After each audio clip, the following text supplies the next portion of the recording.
छान आहे. नीती, शास्त्र, व्यवहार, राज्यकुशलता याने राजा दशरथाचं राज्य अतिशय सुंदर प्रकारे चाललं. एकच श्लोक त्याच्यातला घेतो मी. नीती शास्त्र विशेषाज्ञा सततम प्रियवादिनाः स पार्थिव दीप्तियाः स तेजाः आर्णव. सगळे राज्य अतिशय व्यवस्थित चाललं. परंतु राजा दशरथाच्या चारही राणींचं वर्णन वाल्मिकींनी केलं. कौसल्या आहे, सुमित्रा आहे आणि तिन्ही राणीच्या कैकेयी आहे. त्या तिन्ही राणींचं अतिशय सुंदर प्रकारचं वर्णन केलं. परंतु हे सगळं असून सुद्धा ते शल्य आपल्याला माहित आहे.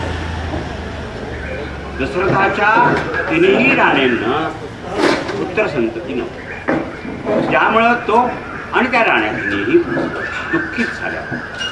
मग आता काय करावं म्हणून प्रश्न पडल्यानंतर सभेमध्ये, राजसभेमध्ये प्रस्ताव आला की याच्याकरता 2 यज्ञ करावे. एक अश्वमेध यज्ञ. अश्वमेध यज्ञाची तयारी राजा दशरथाने केली. वसिष्ठांनी त्याला अश्वमेध यज्ञाची दीक्षा. अश्वमेध यज्ञ याचा सांग पार पडला. त्याच्यानंतर दुसरा जो यज्ञ आहे जो तुम्हाला सर्वांना परिचित आहे तो आहे पुत्रकामेष्टी यज्ञ.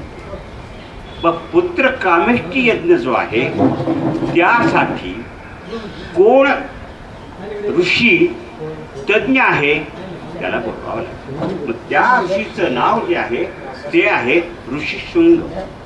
आणि ते जे आहे ना ते अतिशय ऋषिशृंग हा जो ऋषी आहे ना त्याची गोष्ट वाल्मिकी रामायणामध्ये 7व्या आणि 8व्या आणि 9व्या सर्गामध्ये आहे. ती छान आहे. ऋषिशृंग ऋषी जो आहे तो अतिशय महान तपस्वी आहे. तो त्याच्या शेजारचे राज्य आहे त्या राज्याचा तो राजा आहे. लोमपाद ऋषीचा तो मुलगा आहे. आणि अजूनही आपल्याला माहीत नसलेली पण वाल्मिकी रामायणामध्ये माहीत असलेली गोष्ट आहे. दशरथाची एक मुलगी, तिचं नाव आहे शांता. ती शांता जी आहे ती त्या लोमपादाने दत्तक घेतलेली आहे. आणि त्या लोमपादाने दत्तक घेतलेली जी शांता आहे ती हा जो ऋषशृंग ऋषी आहे तपस्वी त्याला दिलेली आहे.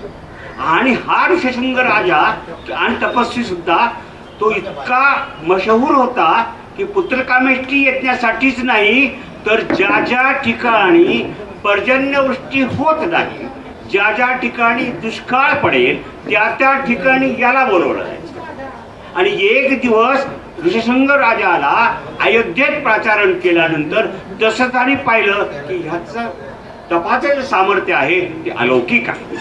मग याला वसिष्ठाने अशी सूचना केली की आपण ऋषिशृंग ऋषींना पाचारण करूया. मग ऋषिशृंग ऋषींना पाचारण केल्यानंतर त्यांनी त्यांच्या स्वतःच्या मंत्रोपचाराने अथर्व शीर्षाचं पठण करून हा जो पुत्रकामेष्टी यज्ञ आहे तो सुरू केला.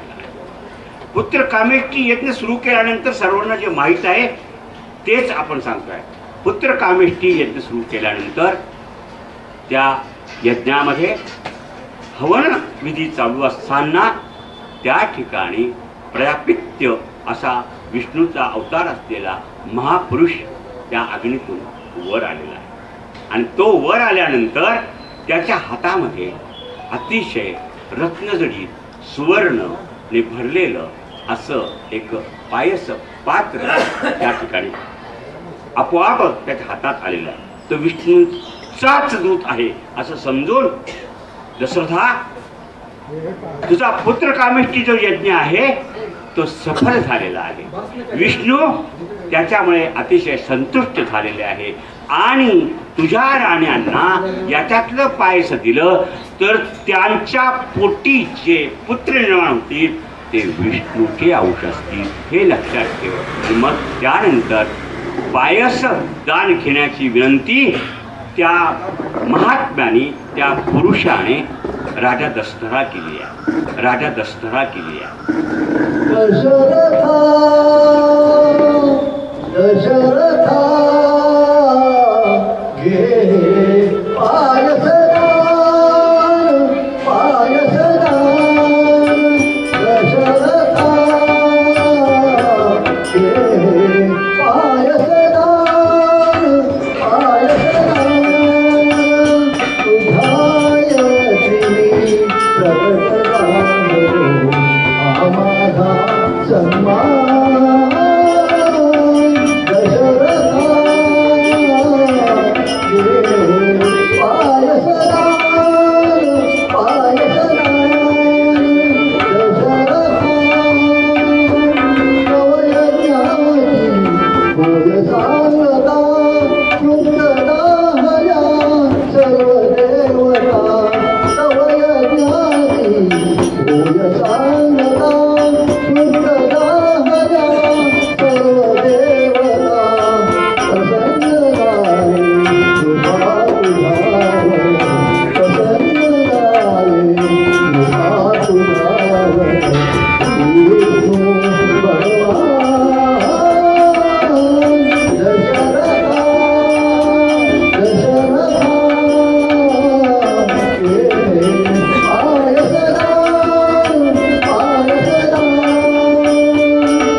दशरथा दशरथा